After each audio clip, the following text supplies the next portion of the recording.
ও ভাইরা, যে সময় বসে সেটিং করবেন বৌদি, শুনে যান, ওই সময়টা ছেলে মেয়েদেরকে নিয়ে একটু গীতা পাঠ করেন, একটু হরিকথা কৃষ্ণ কথা আলোচনা করেন। এই যে দাদা ভাইরা বন্ধু বান্ধবী নিয়ে অনেক পার্কে বসে, চা স্টলে বসে সময় নষ্ট না করে সবাইকে নিয়ে একটু সাধু সঙ্গ করেন।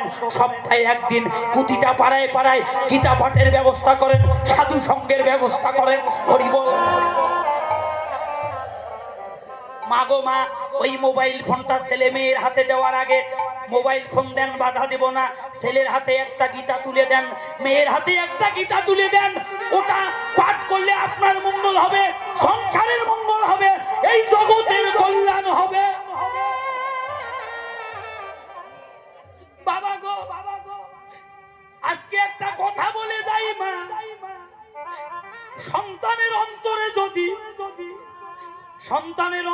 যদি একবার ভক্তির জন্ম দিতে পারেন বাবা, শুনে যান বাবা। ও মা গো, পিতা মাতার যদি 10টা সন্তান থাকে বাবা, মা বাবা ওই 10টা সন্তানকে সমান চোখে দেখে না মা 2টা স্তনের দুগ্ধ খাওয়াইয়ে ওই 10টা সন্তানকে বড় করে রে। হাইরে কুলাঙ্গার, ওই 10টা সন্তান বড় হলে আর একটা মা আর একটা বাবার ভাত হয় না বাবা, ভাগ করে নেয়। তুই 5 দিন খাওয়া, আমি 5 দিন খাওয়াবো। এই জন্য কি মা বাবা এই জগতের আলো দেখালো বাবা। মা 10 মাস 10 দিন গর্ভে ধারণ করে বাবা। পিতা মাতার মতো আপন বান্ধব আর এই পৃথিবীতে কেউ নাই বাবা। ও দাদা ভাইরা, মা বাবার অন্তরে কেউ কষ্ট দিও না রে। আদিগুরু পিতা মাতা যদি কিছু দিতে না পারে বাবা, যদি আপনার মাথায় হাত দিয়ে আশীর্বাদ করে পৃথিবীর সকল ধন সম্পদ এক পাশে তুলে দিলে ওই আশীর্বাদের সমান হবে না ও মা। এই জন্যই আপনাদের চরণ ধরে বলি মা, ছেলে মেয়েদেরকে জন্ম দিয়েছেন, ছেলে মেয়েদেরকে একটু ধর্মপথের শিক্ষা দেন। যার অন্তরে একবার ধর্মজ্ঞানের জন্ম হয়েছে বাবা, ওই সন্তান পৃথিবীর সকল কিছু পরিত্যাগ করবে বাবা। ওই সন্তান কোনদিন পিতা মাতাকে পরিত্যাগ করবে না বাবা। ও মা, তার প্রমাণ দিল মহাভারতে বাবা। অন্ধমুনির পুত্রকে কে মা? সিন্ধু মুনি।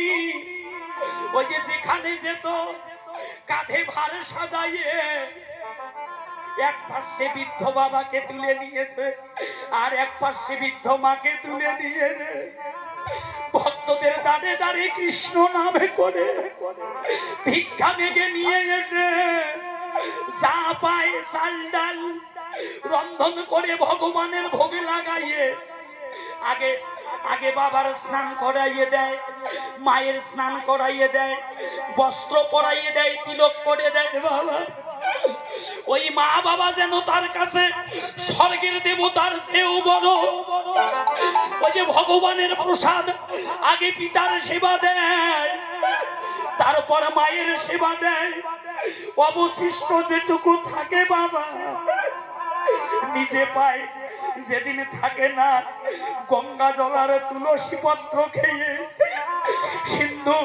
সিন্ধু জীবন কাটায় বাবা। সিন্ধুর পিতৃভক্তি মাতৃভক্তি থেকে বৈকুণ্ঠ থেকে ভগবানের রথ নিয়ে নেমে এসে বাবা ডাকছে, ওরে সিন্ধু, আয় সিন্ধু, তোর ভক্তিতে আমি সন্তুষ্ট হয়েছি রে।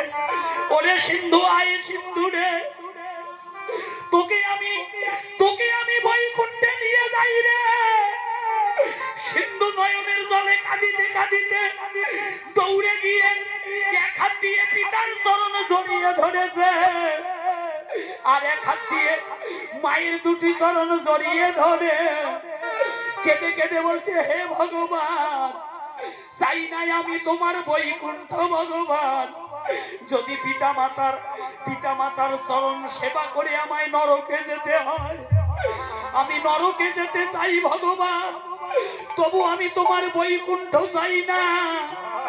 তুমি যদি আমায় বৈকুণ্ঠে নিয়ে যাও ভগবান, আমার এই বৃদ্ধ পিতা বৃদ্ধ মায়ের যে জগতে আর কেউ রবে না।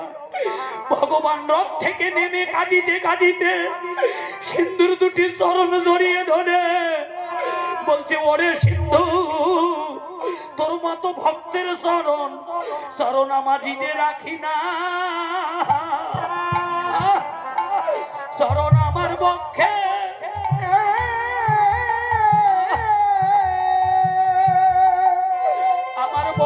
রাখি, ওরে আমার বক্ষে রাখি,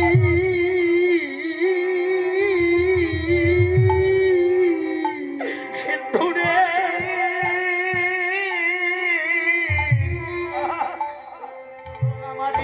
চরণ আমার হৃদয়ে সবাই ধুলি মাখো গোলাগুলি দেখা, চরণ আমার বক্ষে আমার বক্ষে রাখি, আমার বক্ষে রাখি বাবা